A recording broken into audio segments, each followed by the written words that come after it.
आज सियासी रूप से एनकाउंटर की कोशिश आप जरूर कीजिए अनुराग भज्जी, क्योंकि जाहिर तौर पर जो हुआ है पुलिस की मौजूदगी में इसकी इजाजत नहीं है। कोर्ट का संरक्षण था और कोर्ट ने कहा था कि आप इनसे पूछताछ कीजिए, पुलिस की जवाबदेही बनेगी।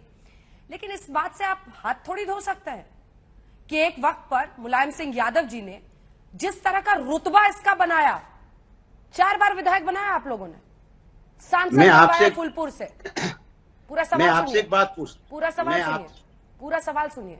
इतना बड़ा बनाया, नोएडा अथॉरिटी के चेयरमैन को पीटा था सर, पूरी आईएस लॉबी मिलकर भी कुछ नहीं कर पाई इस शख्स का। अदालतों में, पुलिस में कोई इस शख्स के खिलाफ बोलने की हिम्मत नहीं करता था, क्योंकि अपराध और सियासत, सत्ता का ऐसा गुरूर और रुतबा इस शख्स के साथ जुड़ गया कि वो बड़ा होता चला गया।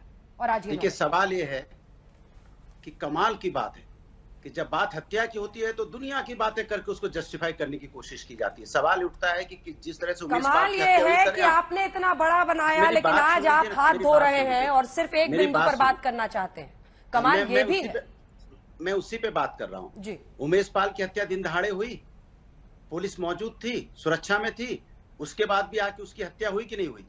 आज भी हत्या कब हुई? जब पुलिस मौजूद है।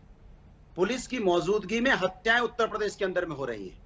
इसी तरह से आपने देखा हो मां बेटी कब जली? जब पूरा पुलिस प्रशासन खड़ा था। तो आप सोचो, जब पुलिस प्रशासन खड़ा होता है, पुलिस होती है, उसके बावजूद भी अगर हत्या हो रही है उत्तर प्रदेश के अंदर में, तो आप अंदाजा लगा सकते हैं कि उत्तर प्रदेश में कानून व्यवस्था कैसी है। इस पे आपको सवाल उठाना चाहिए। दूसरी बात, मैं आपसे एक सवाल पूछता हूं। मैं तो कहूंगा जिस तरह की ये हत्या हुई है सरेआम, गोली के बदले में गोलियां जो चल रही हैं, क्या ये लोकतंत्र को, न्याय संविधान से चलने वाले देश को शोभा देता है? क्या यही हमारा देश का कानून है? क्या मैं पूछना चाहता हूं, क्या सर्वोच्च न्यायालय की निगरानी में इसकी जांच नहीं होनी चाहिए? और जिसमें उत्तर प्रदेश का कोई अधिकारी ना हो, सर्वोच्च न्यायालय इसकी इंक्वायरी करे।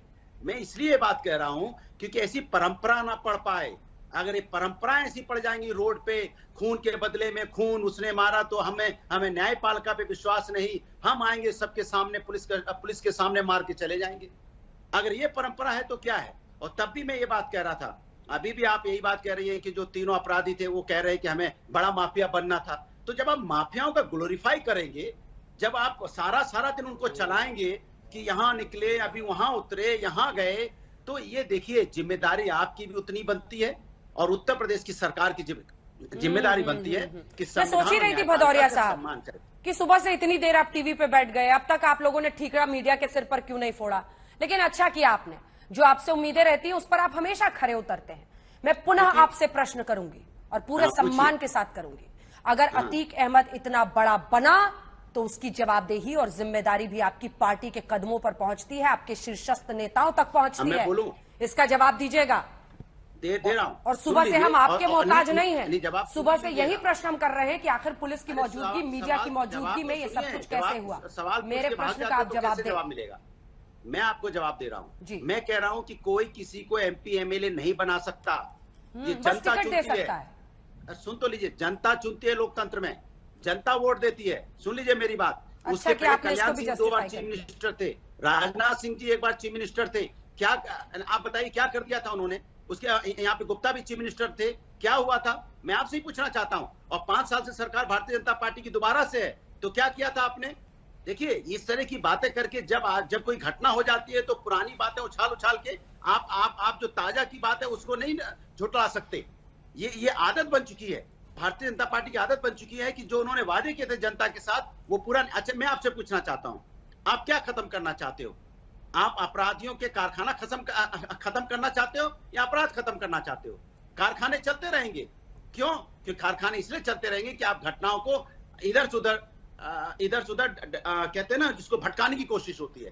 अरे, आपको अपराध खत्म करना है तो आपको उन लोगों को, उन लोग जो परेशान है, जो शिक्षित नहीं, उनको शिक्षा देनी पड़ेगी, जो रोजगार नहीं उनको रोजगार देना पड़ेगा। उम्मीद कर रहे हैं कि तमाम जो पुलिस अधिकारी हैं उत्तर प्रदेश के, वो अपनी डायरी में नोट कर रहे होंगे कि समाजवादी पार्टी नेता उनको बता रहे हैं कि किस तरह से माफिया का अंत करना है। मैं लौट रही हूं और कटाक्ष नहीं कर रही हूं आप पर, आपके ज्ञान की सराहना कर रही हूं।